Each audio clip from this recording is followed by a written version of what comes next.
Welcome to our weekly Bible Reader Companion Series. This week our reading is taken from Revelation chapters 13 through 22, with our memory verse being taken from Revelation chapter 21 and verse 7. From the New King James, our memory verse reads, "He who overcomes shall inherit all things, and I will be his God, and he shall be my son." Today let's consider the passages we find over in Revelation chapter 22, verses 1 through 7 specifically. "And he showed me a pure river of water of life, clear as a crystal, proceeding from the throne of God and of the Lamb. In the middle of its street and on the other side of the river was the tree of life, which bore 12 fruits, each tree yielding its fruit every month. The leaves of the tree were for the healing of the nations. And there shall be no more curse, but the throne of God and of the Lamb shall be in it, and his servants shall serve him. They shall see his face, and his name shall be on their foreheads. There shall be no night there. They need no lamp nor light of sun, for the Lord God gives them light, and they shall reign forever and ever." Then he said to me, "Those words are faithful and true. And the Lord God of the holy prophets sent his angel to show his servant the things which must shortly take place. Behold, I am coming quickly. Blessed is he who keeps the words of the prophecy of this book."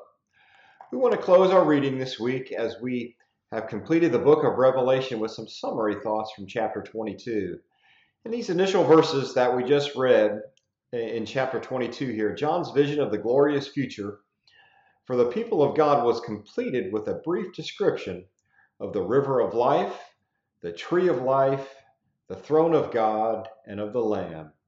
There's an interesting allusion, I think, that we see here to the first few chapters in the book of Genesis, which are present here in these verses. In the Garden of Eden, you'll remember, there was the tree of life. There was a river flowing through it. There was the absence of sin, the presence of God. And likewise here in heaven will be the restoration of all these elements to perfectly sustain life. Eternal fellowship with God, stressed in the previous chapter in Revelation 21, is being emphasized again here with the promise of reigning with him forever and ever. The length of this reign, forever and ever, as it states, is in contrast to the 1,000-year reign back in chapter 20 that we discussed earlier, that is completed long before the final judgment scene. Faithful Christians reign with him while on earth, certainly, but after the judgment, they shall reign with him forever in heaven. In these closing chapters of Revelation, God responds to the longing of man to know about the future of life. These symbols show that heaven is a place of harmonious fellowship, with the perfect protection, with all the provisions we need, and the perfect service to God that we will give. Everything men have searched for in the flesh, God has promised to fulfill. The remainder of chapter 22, as you've read that, contains the grand conclusion of this wonderful book, with statements that the time of its fulfillment was near. Remember that the message was given, it was trustworthy, and it was shortly to be done. The book of Revelation both opens and closes with similar statements of immediacy, disclosing the things which must shortly come to pass, and making statements that the time is at hand. If the principal events of this book have not yet occurred, these words would have brought no comfort to the people to whom it was addressed nearly 2,000 years ago. With a reminder of the blessedness of those who do the commandments of Jesus, with an invitation of all who thirst to drink of the water of life that is given freely, with a fearful warning not to add or to take away from the prophecies of this book, and with a final promise from Jesus along with a prayer and blessing from John, the book closes.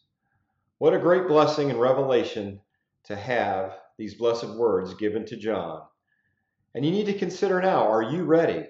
Is your name written in the Lamb's book of life? Make preparation before it's eternally too late. Remember our memory verse from Revelation chapter 21 and verse 7. "He who overcomes shall inherit all things, and I will be his God, and he shall be my son." Thank you, and join us again next week as we continue to meditate on God's word together.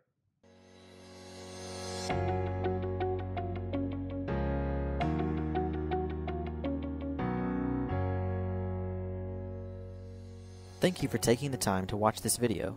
Subscribe to our YouTube channel and follow us on Facebook for more content like this.